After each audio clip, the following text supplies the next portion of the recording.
The first question I have is, could you please tell me a little bit about yourself, and then the organization that you're working for currently? Yes, my name is Quinn Reed, and I am the Oregon Policy Director for the Center for Biological Diversity. I was born and raised in the Pacific Northwest and have been in Oregon now for, coming up on 10 years. Is that possible? Mm. In the conservation community for most of that time. That was about when I moved to Oregon. It was with the intention of making a career transition to conservation. So you mentioned making this transition into the conservation field, and I Mhm. know from like past conversations with you that entering this field can be a bit of a challenge.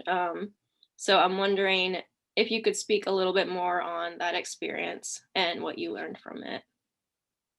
Yeah, when I was in my mid 20s, I went to law school, and my intent in going to law school was, well, I wanted to be Erin Brockovich. That was what I thought, right? I was really excited about the way that law could be used in the environmental movement. And so I went to law school between 2005 and 2009, and I graduated smack in the middle of the huge housing crisis, this recession. Our dean actually wrote a letter to all of the students saying, sorry, we've never seen Oh. this like this. During my time in law school, I'd been doing a lot of conservation internships and really thinking I was setting myself up. And then I graduated and there were just no opportunities. It was really scary. So I ended up taking a job up in Seattle that was law adjacent, doing intellectual property work at the University of Washington.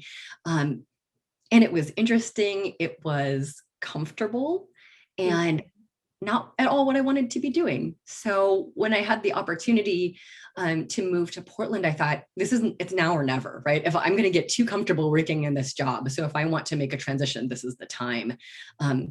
And so I did. I came to Portland. I didn't have a job. I didn't have any kind of network in the conservation community here. And it was so difficult. I'm naturally very introverted. So getting out, putting myself out there feels very uncomfortable.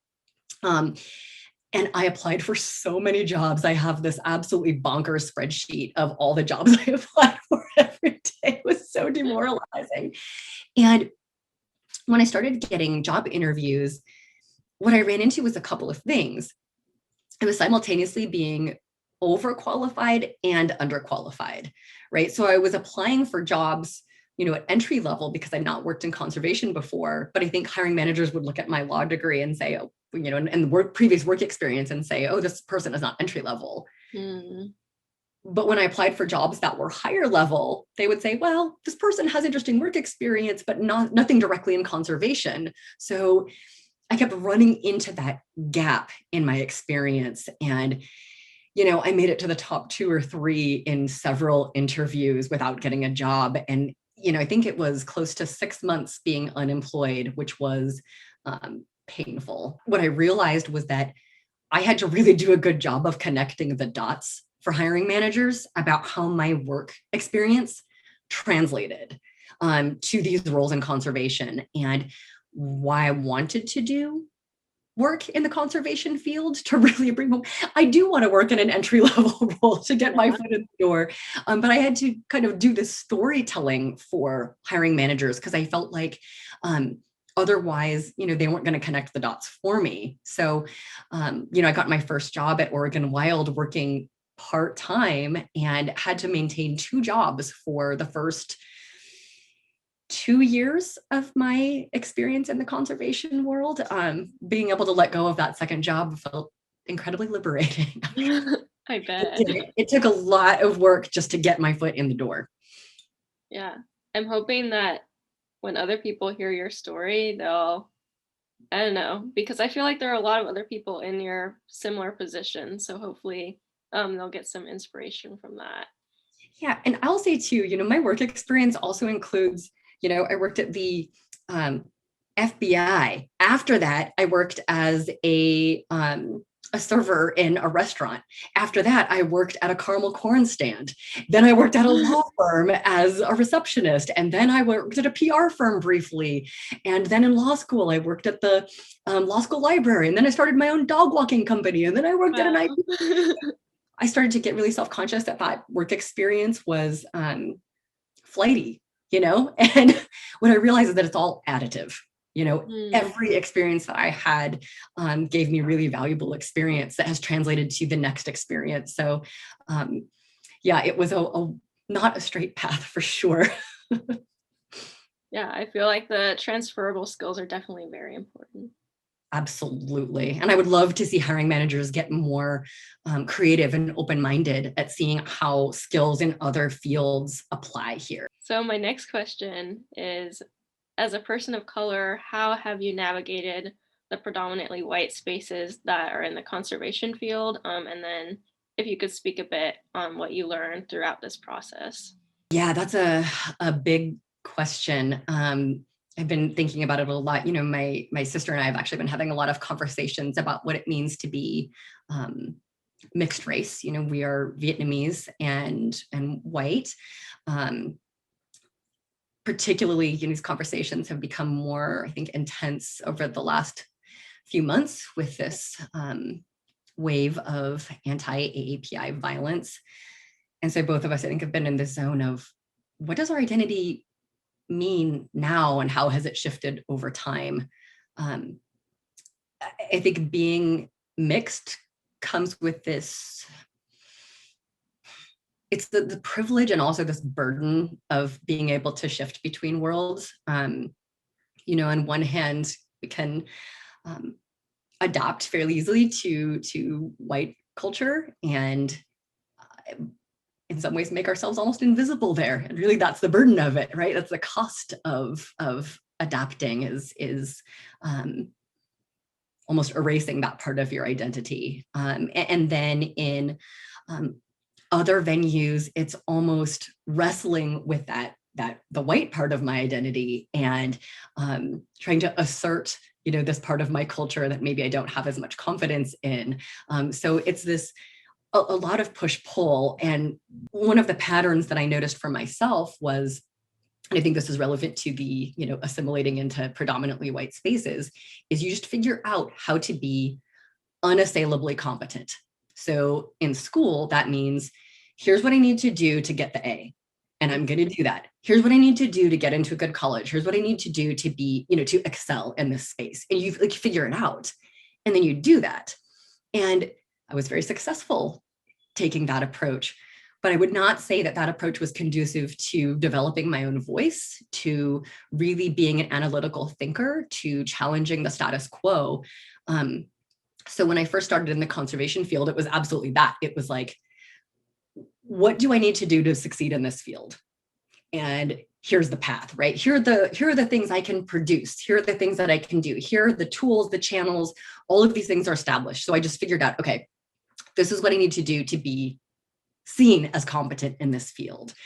And I didn't question things very often. You know, it was about what can I do to be accepted, to be valued. And, you know, I think it's only really been in the last couple of years that I've realized how much I've stifled my own voice, how little I questioned the way that we do things in this field because I was scared, right? You know, when your acceptance in a community feels tenuous, right? When you can't take it for granted, it's really threatening to think about challenging, you know, the people or the positions of power. So I think it's really only been the last couple of years that that's been more what I've been wrestling with that in myself and trying to push myself out of that comfort zone. But it's certainly true in conservation spaces where the people who have been in positions of power, who have influence, are predominantly white, and kind of adapt to that way of doing things. And I think once you start butting up against, wait a minute, does this make sense? Wait a minute, does this feel right?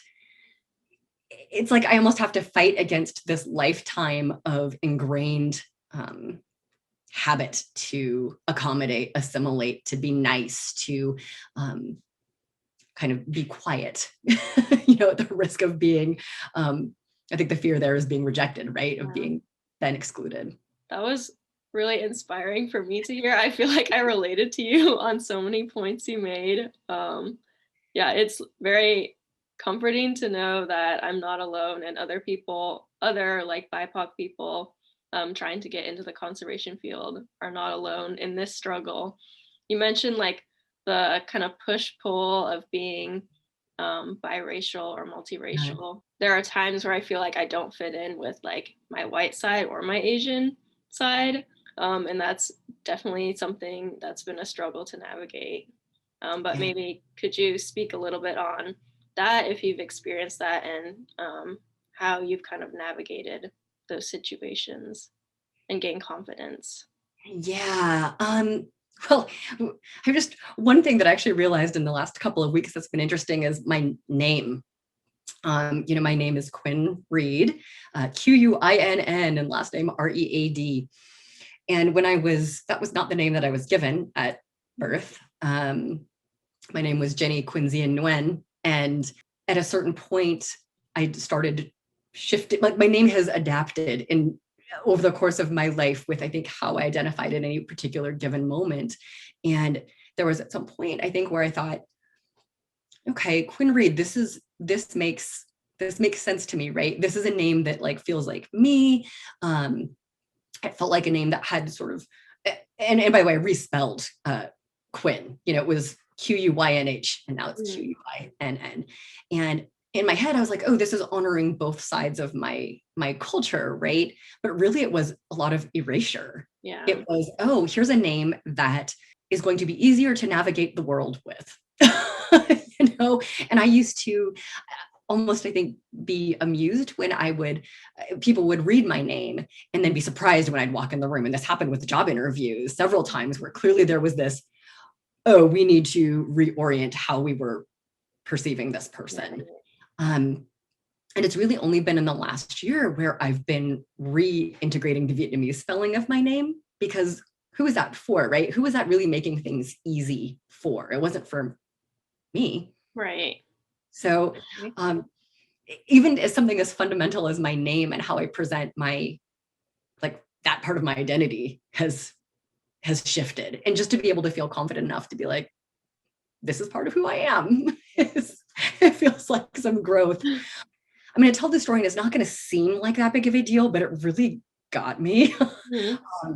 And I work in this fantastic coalition of wildlife conservation professionals. And one of the things we've been really working on is trying to increase representation on Oregon state boards and commissions, which are to date still predominantly white spaces and are very influential and important in making policy. And we were interviewing a woman who was interested in serving on the commission. And in this coalition, there are two Asian women, myself and one other.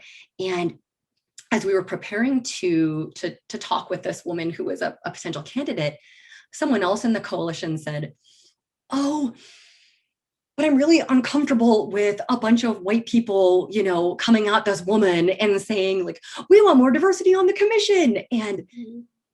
I remember thinking, hold on, there's two people here who are not white, Yeah. and we just got lumped in. And I realized, oh, okay, this is where we start bumping up against this almost like self erasure, right? Having worked so hard to fit in that people no longer see us Right. that way. And then there's also that, again, to speak up and say, hey, wait a minute, excuse me, but that's not my identity or not my primary identity, also feels sort of intimidating. Mm, Because now you're otherizing yourself in a way. right. So, yeah, that was really, I feel that was really eye opening for me, is to realize, oh, okay, this is not just about how I see myself. This is also how other people see me in the community, and also how I've presented my own identity and maybe suppressed parts of my identity. I also wanted to ask about kind of your career path, because you are in a pretty unique position of having worked for three different environmental organizations. So, Oregon Wild Defenders of Wildlife, and now the Center for Biological Diversity. So, Yeah. I'm wondering, how have conversations about EDI changed across time, and those organizations? Do you feel that the conversation is moving forward, or do you feel like you need to start over each time? Hmm. Yeah, it's interesting. I have a lot of love and respect for all of these organizations and the people that I have worked with there. Um, and it's been interesting, to see the trajectory of how these organizations are approaching diversity, equity, inclusion, and justice issues, both while I've been in it and then after I leave. Um, I guess what I would say, or one of the patterns I've noticed, is that it really matters who is in leadership positions, Mm, um, and whether or not the perception is diversity, equity, inclusion, and justice are important and fundamental to this group's mission, or whether it is something that we have to pay attention to and we have to check this box. And I think that all of these groups have been somewhere on that spectrum, or have moved somewhere on that spectrum over time. I think it's really exciting when you see, you know, better representation on organizational boards. right. The folks that are really calling the shots. I still feel like in all these organizations, one of the places I kind of get frustrated is at the hiring stage, Mm, because there's this gap too, right? It's, if your organization looks one way and you're someone who's applying for a job and you see a sea of faces that look nothing like you, that's not going to feel very welcoming. And I've certainly experienced that. Um, but then it takes a big cultural shift internally for an organization to change their hiring practices to reach new audiences. Otherwise, it's just kind of more of the same. So I feel like I've seen, that's the part where I feel like there's still, in my experience, like a lot of work to be done. But I've also feel like I've seen a lot of growth. I feel like I've seen a lot of people who have really embraced this as a fundamental part of their job, as a fundamental part of their organizational mission. And that feels really exciting. Of course, all of this stuff happens in fits and starts, but I do feel like there's growth. But I feel like it will feel more real when there's, you know, more people of color in management positions, mm. more people who are actually helping to establish those policies, just more people being hired at every level. So yeah, and I will say every time I am at an organization, whether I'm starting from scratch, I wouldn't, each organization is so different, you know, but gosh, I'm trying to think of how best to answer that question. I've been in organizations where there's been an element of tokenization, where, you know, a picture of me and my son at a rally got posted without my permission, Mm, where there's a disconnect between, we're going to celebrate this work, that we see our staff members who are people of color, out there doing in the field, but we're not going to invest in it. Right. So, it's kind of, I think all these organizations can look at, what are we putting out there? What are we celebrating? And then what are we truly making long-term investments in, and trying where possible to close that gap. what advice would you give to a young person of color seeking to enter the conservation field? You mentioned, a bit about the hiring process and how intimidating it can be to enter a predominantly white field. But if there's anything else you'd like to add. If I was talking to someone who's trying to, get their foot in the door here in this field, I would say to really think deeply about what motivates you. Like, what is it that gets you up in the morning? Where do you want to make your mark in this field, and to stay really, really true to that. and to really own your own motivation for doing it, right? Because um, I think that I downplayed why I do what I do, because there's a certain profile for conservation, right? You know, you're this rugged backpacker who's experienced the wilderness and therefore are inspired to save it. Well, people come to this movement for a lot of different reasons, and I think honoring that for yourself and really, I think, conveying that to hiring managers, because I think that's how you bring that kind of authentic self that gets people really excited. Like, this person brings energy. The other thing too, and I know this is easier said than done, and I struggle with it and suspect I'll struggle with it through my entire life, is constantly asking yourself, like, do I believe in this? Do I think this is right? Or have I been conditioned to believe in this and think this is right? And to challenge it. And to recognize too, of course, that like, there are frankly things that we have to do just to survive, right? And as professionals, and that's real. And I think it would be kind of flip to say, just don't do that. Yeah. Just challenge things, challenge the status quo. It's not that easy. But I think to like check in with yourself repeatedly about how things feel, because I think something this movement needs is energy and creativity and new perspectives. People who will say, well, okay, well, that's the way you've been doing it for 30 years, but some of the new approaches here we could be trying.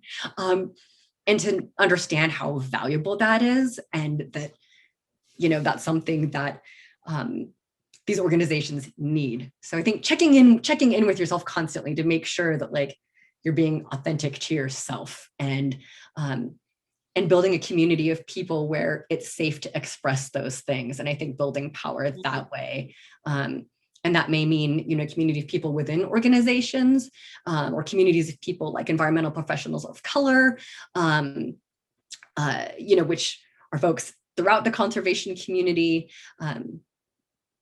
just to help you. But I think it's just to remember too, that your views, your experiences, your perspectives are valuable and needed. Right. Wow. Thank you. Yeah, I feel like this has been a great community building experience for me too. Just this interview series, I'm like, it's really helping me, and I hope it'll help the same way. Absolutely. It's a super cool community. Yeah. It's really cool. Yeah. Yeah, I'm wondering, like, speaking of young people, I'm wondering if becoming a parent has changed your perspective at all on anything related to the environmental movement. Oh man, on so many levels. I will share this story, and it's kind of personal. It's far enough in the rearview mirror at this point where I feel like this isn't as weird to share. But I remember being at this big, it's like the big environmental law conference in Oregon. You'll hear it referred to as PILC or as E-Law, and it's down at University of Oregon in Eugene. And I was there one year, and there was a organization there that had a table, and they were giving out stickers that said like, thanks for not breeding. And yeah, it was like a, you know, zero population group, kind of group. Yeah.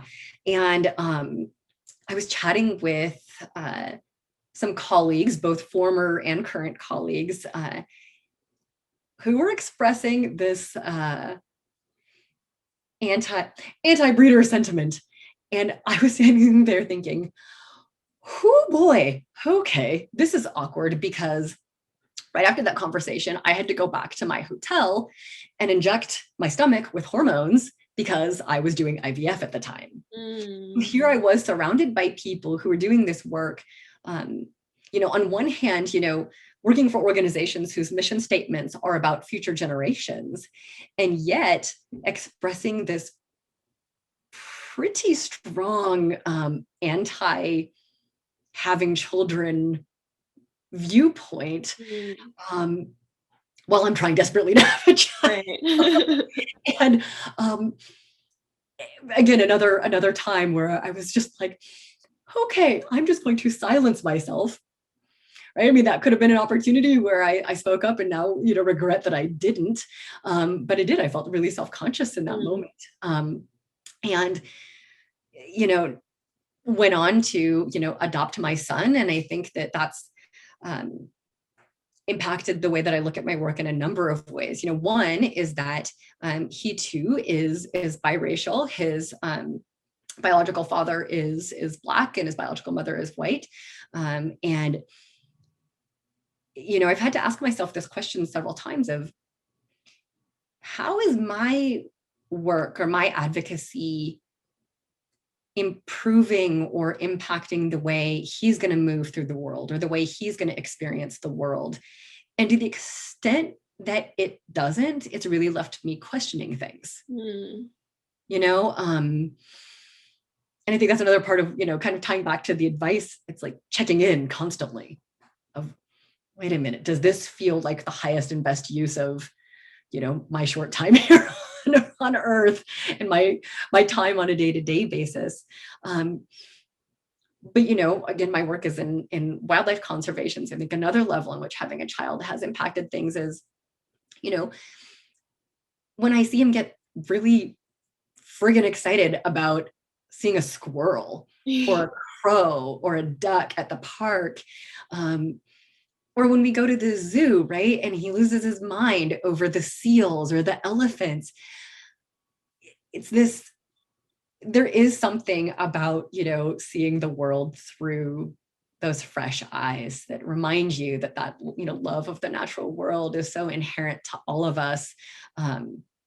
So I think, on multiple levels, having a child has made me check in with myself about what I'm doing with my work and wanting it to be as impactful as possible and wanting it to be something that does improve the way that my son's going to experience the world. Yeah. Thank you for sharing that. Yeah. I'm wondering, because climate change is obviously very complex and intersectional. It's not only an environmental issue, but also an equity issue as well. So how do you blend all of these factors into the work that you do? I'm going to be honest with you, it's sometimes really hard not to be completely siloed, even within my own work. Oh, here now I'm doing wildlife conservation. Oh, here now I'm doing climate work. Oh, here now I'm doing environmental equity work. So I struggle sometimes to bridge that gap. And some of that is the nature of the work that I do. For me, environmental justice is something that I wanted to be focused on. I wanted it to be a fundamental part of my work. So, for example, I'm on the governor's environmental justice task force here in Oregon, sort of on the environmental equity committee. So I'm always looking for those opportunities, which are not inherent in the wildlife conservation field. So some of my hope and my reasoning for that is, how can I find ways to weave in issues of diversity, equity, inclusion, and justice into this field that has kind of, I don't want to say been resistant to it, because that's not quite right. But trying to find more of those connections and trying to make them more inherent or obvious to people. I think the connection is somewhat easier when you're talking about, if your position is you're a climate justice organizer, right? Those links are built in. Right. When you're doing endangered species conservation work, it's a little bit different. And in fact, I've heard, this refrain from people of, oh, well, that's not as relevant to my work. Almost this idea that if you're in the space, environmental equity is extracurricular. Like, oh, that's something extra. And I have felt that, Yeah. So I think it's really trying to find those connections